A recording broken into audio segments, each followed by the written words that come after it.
So I want to kick it off by reminding you about this little thing up here called your brain. It weighs 2.5 to 3 pounds, and it's responsible for everything you do. And that's why we like to say that your mind is like a fertile garden, and your thoughts, my friends, are the seeds. So my first question to you is, are you planting powerful, positive thoughts about what you're capable of doing, or negative thoughts about why real estate's so hard, why life's so hard, why my significant other is, so fill in the blank here, or whatever. And so you got to be very, very careful about what you're thinking, because here's what's really going on in your brain. And I don't know if all of you know this, but scientists have proven that we have approximately 60 to 80,000 thoughts a day. Now get your heads around that. 60 to 80,000 thoughts a day. And again, some of them are conscious, but most of them are subconscious, right? And unfortunately, around 75% of those thoughts are negative or are survival based. So right away, we're behind the 8 ball. And when my clients come to me, sometimes they're not only, 75% or 80% or 60%, they don't believe that they can change it. They don't believe that they can rewire their brain. And that's where I come in, because, further to that, if you really think about it, that 90% of the thoughts that you're having today were the same thoughts you had yesterday. And would you believe that they'll be the same thoughts you have tomorrow and the next day and the next day? So what's the point, Trevor? Well, because we have so many references to the past than we do the present or the future, we tend to focus on the past because of how familiar it is and how it makes us feel. So a lot of times my clients will say, well, I tried this, or yesterday I had a call with a broker, or I did a webinar to raise capital, right? And they're only thinking about living in the familiar past instead of seeing the past as exactly that, the past, and getting into the present to create what we call the predictable future. Now that might have went by really quick, so let me say it again. My friend, sometimes you got to get out of the familiar past to step into the moment, step into the present to create what we call the predictable future. Not just the future, but if you really think about what you're doing today, it should lead to you having a better tomorrow. And tomorrow will lead to a better next day and next day and next day. So you got to really own that moving forward. And I'm telling you, one of the toughest things that we're up against are what we call ants. Now, if you're not familiar with what ants are, write this down, because ants, my friends, are called automatic negative thoughts. Yes, ants are automatic negative thoughts, and we've all got them. We've had ants scurrying around in our heads, some of us for 20 years, 30 years, 40 years, 50 years, 60 years. I mean, I'm in my early 50s. There's me giving away my age, and I don't know how old all of you are on the call, and I'm not going to ask you, but can you think about all the ants that have come from your beliefs, or what somebody told you you could or couldn't do, or what your parents said, or your grandparents said, or your teacher said, or what the president of the United States said or didn't say? Because again, these ants are really taking you out of the game. And today we're going to stop the ants. It's like we're going to get a can of spray and Raid, and we're going to spray the ants in your head. And here's how we're going to get that started. Because you got to learn to stand guard at the door of your mind. And that's an old Jim Rohn quote. I'll let you write that down. I'll have a sip of water. You got to stand guard at the door of your mind, which means you just don't let everything in that comes near you. You have to discern. You have to decide. And if you look up the Latin root of the word to decide, it means to deduce or to cut off from. I'll say that again. If you look up the Latin root of the word to decide, it means to deduce or to cut off from. So what negative thinking do you need to cut off from? What's something somebody said to you yesterday or this morning? I know it's early for most of us on the Pacific Coast, but it is afternoon on the East Coast. But what did somebody say to you where there was a negative ant that just started scurrying around your brain? And did you have to accept that as truth? Or could you really think about whether you want to react to that, or should you choose to respond to it?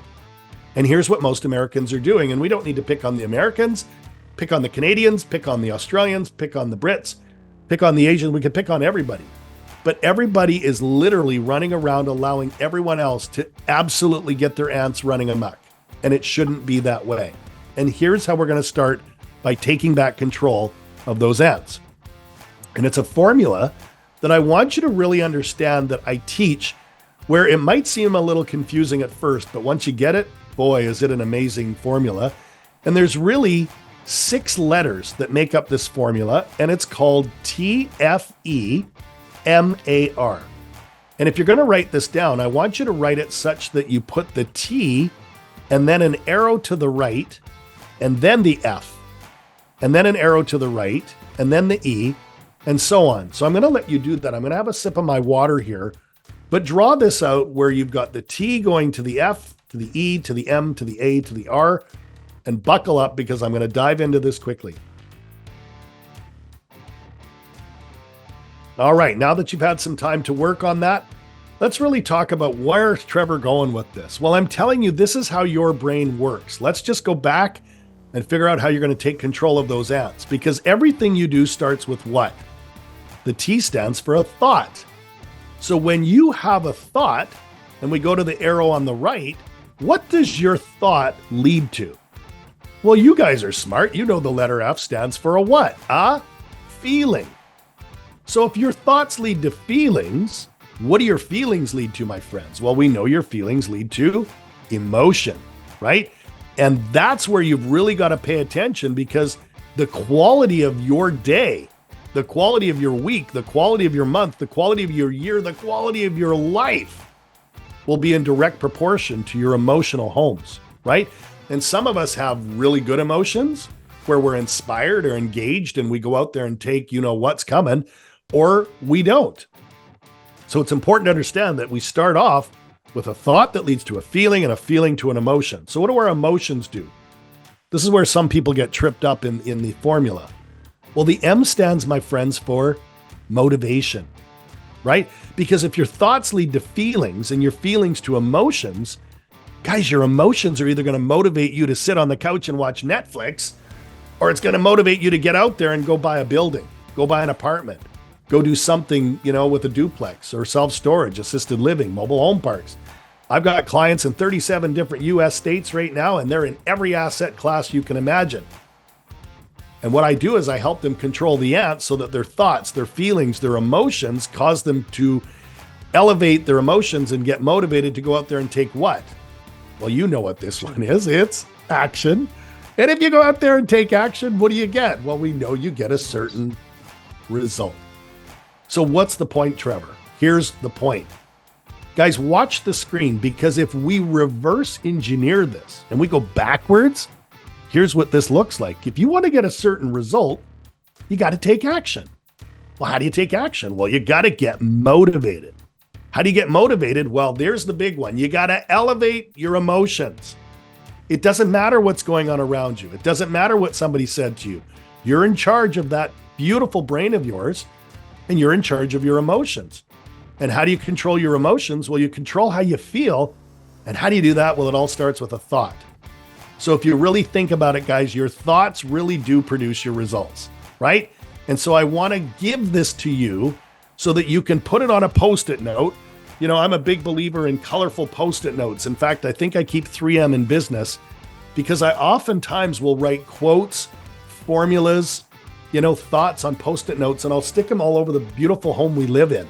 Drives my wife crazy sometimes, Lisa, but I'm telling you, when I see these things consciously and subconsciously, and I know Rob posts a lot of stuff and he's big into signage and his homes in Vegas or San Diego or wherever he is, I'm telling you, this stuff really does matter.